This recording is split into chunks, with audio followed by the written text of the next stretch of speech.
Jadi kalau Anda sholat kok masih sering salah, dan saya yakin semua orang juga gitu, kalau nggak nabi, nggak wali itu ada ya kesalahan-kesalahan yang tidak fatal-fatal banget karena ada kebaikan yang Anda lakukan, yaitu ketika Anda dipanggil, Anda istijabah, Anda mengiyakan dengan menghadap. Ya itu sudah bagus. Nah setelah menghadap ternyata disuruh apa itu tidak nurut. Disuruh apa gak nurut itu satu kesalahan yang tidak mengganggu poin pertama tadi, Anda menghadap. Sehingga banyak cerita di hadis-hadis ada sahabat yang zaman itu tidak soleh-soleh banget. Zaman itu ketika Nabi, saya ini mau sholat ya Rasulullah, tapi jangan diminta berhenti dari begini-begini. Beliau menyebutkan sekian kemungkaran sahabat tadi. Nabi komentarnya itu sayan hahumayakul. Nanti kalau sering sholat lama-lama ya enggak begitu itu. Nah ini kelirunya kita sebagai manusia. Lama-lama juga baik, itu kita kira itu terus harus sekarang gitu loh. Nah itu keliru, harus sekarang itu keliru. Bisa saja kita ini setiap sholat pasti sudah ditulis Allah, nanti itu mati baik. Delala nanti habis asar sebelum kita maksiat sudah mati, habis sisa sebelum kita maksiat lagi sudah mati. Jadi barokahnya sholat itu ada waktu yang potensi ya, potensi sholat itu akhir kenangan kita, sholat itu identitas kita, sholat itu status kita. Nah, karena kita sholat itu pakai niat, niat itu komitmen. Sementara kalau Anda maksiat itu tidak pakai niat, karena zallah. Zallah itu ya ada niat maksiat, tahu-tahu mungkin di bis ketemu orang cantik, terus agak jelalatan. Tapi kan tidak niat. Tapi kalau sampai sholat kan datang ke masjid, bayangkan diimami ini, nanti kamu takbir, nanti kamu baca ini, baca ini. Jadi benar-benar komitmen. Itu status kita. Kata Said Zabidi disebut mautinuhu wa haqiqatuh. Baiknya umat Islam itu kalau taat itu mautinu, itu alamat resminya, itu statusnya, kata Said Zabidi. Tapi kalau dia maksiat itu zallah, zallah itu kepleset.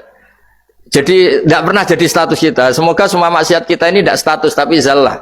Tapi ketika taat itu status, hakikat kita. Maka fal'ubudiyah ya haqiqatuh wa mautinuhu wa dhatuh. Ini kata Said Abdul Az-Zabidi pengarang Ithaf. Orang Islam itu orang yang ketika ibadah itu identitasnya.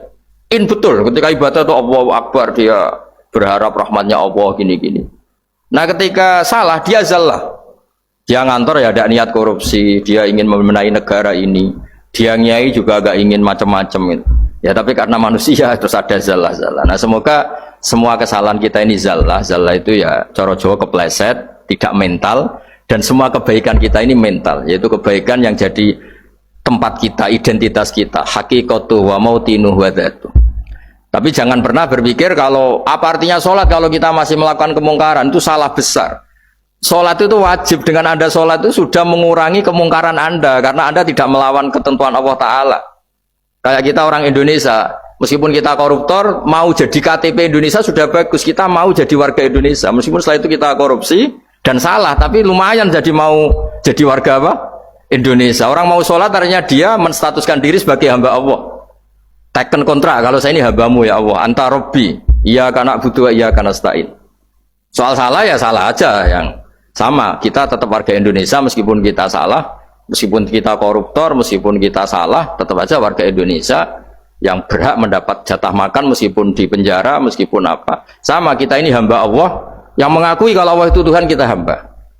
Dan barokahnya pengakuan itu insya Allah di cerita-cerita syafaat, kalau kita dosa atau apa, insya Allah dapat syafaatnya Rasulullah SAW, karena kita tidak pernah lari dari status kehambaan.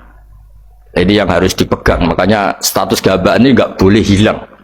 Kita harus sering bilang Robbi, Robbi, Tuhanku yang merawat aku, yang memberi aku. Dengan demikian kita menjaga status kehambaan kita. Dan status hamba ini yang menjadikan orang layak masuk surga, yaitu fadkhuli fi ibadi, kamu harus resmi menjadi hambaku, baru ada perintah wadkhuli jannati. Kalau menjadi hamba aja nggak mau, kita punya keangkuhan, punya keinginan yang mulu-mulu, sehingga seakan-akan kita ini Tuhan. Nah, itu tidak menghamba. Kita harus fadkhuli fi ibadi, baru wadkhuli jannati.